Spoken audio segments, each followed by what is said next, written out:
Dismantle करने वाली बात है इस टाइम पाकिस्तान तहरीक-ए-इंसाफ को। जो बाइडन के ऊपर करप्शन का भी केस लग गया है। इलेक्शन कमीशन अकेला ही है मेरा ख्याल है इस टाइम जो कह रहा होगा नहीं इलेक्शन होंगे। ये पाकिस्तान का अपना ज़ाती हमारा स्टाइल है, ये हर कोई नहीं कॉपी कर सकता। लेकिन conflict is not good for elections. अस्सलाम वालेकुम, मैं हूं दाशमी। आप मुझे मेरे फेसबुक और यूट्यूब चैनल के ऊपर देख रहे हैं। इमरान खान का साइफर केस जो है ना हर गुजरते दिन के साथ और ज़्यादा जो है सीरियस होता जा रहा है। उसकी ग्रेव रियलिटीज़ का अलीमा खान की जो मीडिया टॉक आती है उससे अंदाज़ा हो जाता है बंदे को। अभी जैसे जैसे पीटीआई वोटर की रिजर्वेशंस बढ़ती जा रही हैं उसको लेके, उसी साथ साथ कोर्ट की जो स्ट्रिक्टनेस है वो भी बढ़ रही है। अभी अडियाला जेल साइफर केस के बारे में अदालत ने एक नया हुक्म जारी किया है, उसके बारे में बात होगी। साथ साथ शेर अफजल मरवत को गिरफ्तार कर लिया कल लाहौर से। उनको कहाँ रखा है जी नामालूम जगह पे। ये इंफॉर्मेशन थी सो फार कल तक और उसके बारे में अपडेट नहीं थी। क्यों उठाया है, क्या रीज़न है, सेकंड अटेम्प्ट थी उनके ऊपर अरेस्ट की। ये सारी चीज़ जो है इसके ऊपर भी बात करेंगे। इलेक्शन कमीशन ने अपनी एक्यूजेशंस के बारे में जवाब दिया है। इलेक्शन कमीशन ने इलेक्शंस के बारे में बताया कि जी 8 फरवरी को होने हैं या नहीं फाइनली, क्योंकि हर बंदा एक नई नई बात कर रहा है इसके बारे में। साथ साथ अक्रॉस बॉर्डर क्या चल रहा है। मेरी हमेशा ये कोशिश होती है कि जो दूसरी कंट्रीज़ में ख़ासतौर पे ऐसे टॉपिक्स जो पाकिस्तान को इन्फ्लुएंस करते हैं उसके बारे में ज़रूर बात की जाए। जैसे अभी जो बाइडन है उनकी इसराइल के साथ एक बड़ी कशीदगी सी आ गई है दोनों के बीच में, काफ़ी ज़्यादा जो बढ़ रही है। जो बाइडन के ऊपर करप्शन का भी केस लग गया, काफ़ी पाकिस्तान वाली फील आती है उससे। साथ साथ इंडिया में जो मोदी साहब मीडिया के साथ कर रहे हैं इंडिया के, वो सारी चीज़ के ऊपर बात होगी। लेकिन उससे पहले अगर आपने चैनल को फॉलो नहीं किया हुआ तो अभी सब्सक्राइब करें, वीडियो को लाइक एंड शेयर ज़रूर करें। सबसे पहले बात कर लेते हैं जी साइफर केस की इमरान खान के, जिसमें अभी 1-2 दिन पहले ही प्रोसिक्यूशन की रिक्वेस्ट के ऊपर अदालत ने ऑन कैमरा ट्रायल की मंजूरी दी थी। और जिसका मतलब ये है कि जिस तरह शाह महमूद कुरैशी हैं या इमरान खान है, उनकी फैमिलीज़ कैमरा पोजेस कर सकती हैं अदालत के अंदर। आज अदालत ने एक नया ऑर्डर जारी किया जिसके अकॉर्डिंग साइफर केस से मुतल्लिक ख़बरों को सोशल मीडिया, प्रिंट और इलेक्ट्रॉनिक मीडिया पर नशर करने पर पाबंदी लगा दी गई है। इसके तहरीरी हुक्मनामे पीटीए और जो पैमरा है उसको भी जारी कर दिए गए हैं और अगर इसकी खिलाफ वर्जी होती है तो उसका अदालत सख्त नोटिस लेगी। यानी कि हम इस बारे में बात नहीं कर सकते, हम शायद लास्ट टाइम इसके बारे में बात कर रहे हैं। नहीं, अपडेट नहीं दे सकते, एनालिसिस कर सकते हैं, ये बात है। तो अभी हम एनालिसिस कर रहे हैं। पाकिस्तान तहरीक-ए-इंसाफ इमरान खान के जो लॉयर हैं, पाकिस्तान तहरीक-ए-इंसाफ के जो नायब सदर हैं, इस टाइम वाइस प्रेसिडेंट है शेर अफजल मरवत, उनको कल अरेस्ट किया था। लाहौर बार कौंसल से वो खिताब कर रहे थे। जब वो उनसे बात करके वहाँ से निकले हैं तो पुलिस अरेस्टेड हिम। ये उनका सेकंड अटैम्प्ट था उनके ऊपर अरेस्ट का। लास्ट टाइम उन्होंने डॉज कर दिया था, वर्कर्स ने जो है ब्लॉक किया पुलिस को और वो अपना वे आउट बना के वहाँ से भाग गए। अभी वही तरीका उन्होंने करने की कोशिश की थी, काम नहीं आया। उनको अननोन प्लेस के ऊपर रखा गया, नहीं पता था किधर रखा है। लेकिन अभी जो है ये नोटिफिकेशन जारी हुआ है जिसमें कहा गया है कि जी डिप्टी कमिश्नर लाहौर ने शेर अफजल मरवत की 1 माह के लिए नज़रबंदी का हुक्म दिया है कोट लखपत जेल के अंदर। और उनको जी वही बात कि 3 MPO के तहत गिरफ्तार किया गया है। ये चैलेंज की जा सकती है, इसके बारे में मैंने पहले भी बात की थी। लेकिन क्वेश्चन ये है कि क्या यही रीज़न है? उनकी इस टाइम बड़े इंपॉर्टेंट टाइम्स चल रहे हैं पाकिस्तान की हर पॉलिटिकल पार्टी के लिए और पाकिस्तान तहरीक-ए-इंसाफ के अंदर इस वक्त सबसे काम की अगर कोई शख्सियत मौजूद है, कोई फिगर है तो वो ये मरवत साहब ही हैं। इमरान खान की तो स्पीच बड़ा अरसा हुआ नहीं सुनने को मिली किसी को भी, वो जेल में है, डायरेक्ट एड्रेस नहीं हो रहा। लेकिन very similar to Imran Khan जो एक एंथुसियाज़म आपको शेर अफजल मरवत के अंदर नज़र आता है पार्टी को लेके, लोगों को लेके और इमरान खान को लेके, वो किसी इस वक्त गौहर खान ले लें या कोई भी पार्टी के अंदर या जेल के अंदर जो पाकिस्तान तहरीक-ए-इंसाफ का बंदा है या छोड़ गया चाहे वो, उनके अंदर नहीं था।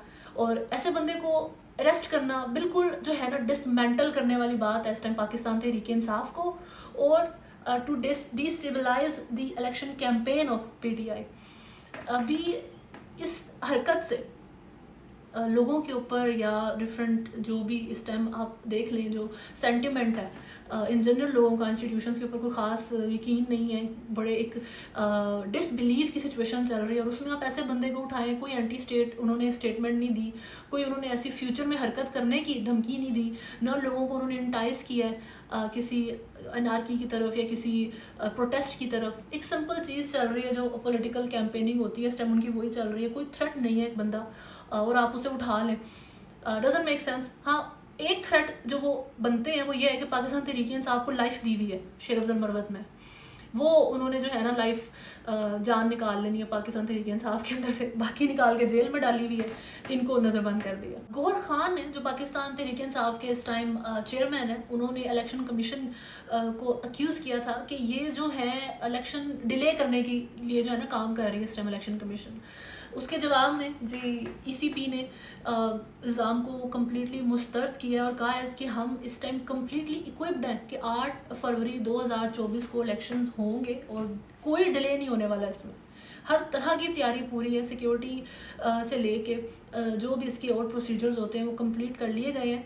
और ये गलत बात कर रहे हैं गौहर खान, ये अभी नहीं पता, सभी यही बातें करते हैं कि डिले हो जाए, जरदारी हो या PMLN हो या इस टाइम PTI हो, वो सारों की इस किस्म की बातें आती रहती हैं और इलेक्शन कमीशन अकेला ही है मेरा ख्याल है इस टाइम जो कह रहा होगा नहीं इलेक्शन होंगे, बाकी सब कह रहे हैं शायद डिले हो जाए, मौसम की वजह से, सर्दी बहुत है। अभी बात बड़ी अच्छी मेरा ख्याल है वो भी शेयर कर लें साथ कि इस्लामाबाद में आज डिस्ट्रिक्ट एंड सेशन कोर्ट ने सीनियर सहाफ़ी अयाज़ अमीर की बहू सारा इनाम के कत्ल केस का फ़ैसला महफूज किया था और वो सुना दिया, जिसके अकॉर्डिंग जी मुलजिम शाह नवाज़ को सज़ाए मौत और 10 लाख रुपए जुर्माने का हुक्म सुनाया। जो वालदा थी इस मुलजिम की समीना शाह, उसको because of lack of evidence वो बरी कर दिया गया, रिलीज़ कर दिया। जो विक्टिम के फादर हैं उन्होंने डिमांड किया था कि जो वालदा है मुलजिम की उसको भी जो है ना सज़ा दी जाए, लेकिन वही बात अदम सबूत की वजह से रिलीज़ करना पड़ गया हमको। बट ये जो केस है ये 1 साल से ज़ायद चल रहा है और 3 मुख्तलिफ जजेस ने इसकी समाअत की है। एडिशनल एंड सेशन जज अतार रबानी और सेशन जज आज़म खान ने भी सारा इनाम कत्ल केस की समाअत की थी। अदालत ने फ़रीक़ैन के दलाइल मुकम्मल होने पर फ़ैसला 9 दिसंबर को महफूज किया था। जो सारा इंसिडेंट है ये 22 और 23 सितंबर 2022 की दरमियानी शब में सारा इनाम के कत्ल के इल्ज़ाम में मुलजिम शाह नवाज़ अमीर को गिरफ़्तार किया था और इसको अब फ़ैसला उन्होंने इसका सुना दिया है, जो बहुत मेरा ख्याल एक अच्छी ख़बर है। एक जस्टिस प्रोवेल करती है ना, उसकी बड़ी खुशी होती है क्योंकि बड़े रेयर उसकी मिसालें हमें देखने को मिलती हैं। तो जब इस तरह की आप देखें कि जुडिशरी ने हमारा कोई ऐसा काम किया है, किसी बंदे को इंसाफ मिला है, तो that's a good news for everyone in Pakistan. बात कर लेते हैं US प्रेसिडेंट जो बाइडन एंड नेतन्याहू के बारे में और उनके जो रिलेशंस बड़े ख़राबी की तरफ जा रहे हैं। अनप्रेसिडेंटेड सीन्स हैं, ये ऐसा कभी देखने को नहीं मिला। CNN की रिपोर्ट कोट करनी है मैंने क्योंकि ये एक अमेरिकन न्यूज़ आउटलेट है, तो ये अमेरिकन पर्सपेक्टिव बताएगा। अल जज़ीरा या डॉन वगैरह जो है ये इनका आउटर व्यू होता है, वो एक जो है तज्ज़िया दे रहे होते हैं, लेकिन ये अमेरिकन पर्सपेक्टिव हम इसलिए देखेंगे क्योंकि US और इजराइल जो है वो एलाइज हैं और ये 2 महीने की इजराइल वॉर में US was the biggest support for Netanyahu. लेकिन अभी जो बाइडन ने कहा है कि जो इनडिस्क्रिमिनेट बॉम्बिंग है और जो डम बॉम्ब्स इसराइल फेंक रहा है इस टाइम पैलेस्टीनियन सिविलियंस के ऊपर, उससे उसकी ग्लोबल सपोर्ट ख़त्म हो गई है। US का इन्होंने कोई प्लान फॉलो नहीं किया and Netanyahu has got to make some moves, ये जो बाइडन ने कहा, यानी कि has got to do something about it. हर वक्त अब अनसुनी नहीं कर सकते, ये मतलब है उनका। डिप्लोमेटिक रिफ्ट जो है इनका वर्स हो रहा है। 5 आइज़ इंटेलिजेंस शेयरिंग अलायंस है, उसमें UK ने जो है फोर्स किया बहुत ज़्यादा US को कि सीज़ फायर करे उसी UN रेजोल्यूशन में जिसको US ने ही वेटो कर दिया था in the favour of Israel. Canada, Australia और न्यूजीलैंड ने जो अमेरिका के क्लोजेस्ट एलाइज हैं broke with Washington to urge urgent efforts to agree to a ceasefire in Gaza. उन्होंने बहुत प्रेशर डाला इस टाइम US के ऊपर कि आप जो है इसकी सीज़ फायर के ऊपर कुछ करें। The price of defeating Hamas can not be the continuous suffering of all Palestinian civilians. ये जो प्राइज़ है ये जो हमास को डिफीट करने की, वो ये नहीं होनी चाहिए कि आप सारे पैलेस्टीनियंस को ही मार दें। वही वाली बात, कलेक्टिव पनिशमेंट वाली वो जो बात कर रहे हैं शुरू से। अभी इसकी वाशिंगटन जो है, वाइट हाउस जो है, वो इससे जो है बिल्कुल जो बाइडन की सारी सिचुएशन से हट नहीं सकता। उनकी भी आगे से जो है स्टेटमेंट आई है जिसमें उन्होंने कहा है the president yesterday reflected the reality of global opinion, which also matters. Our support for Israel is not diminished, but we have had concerns.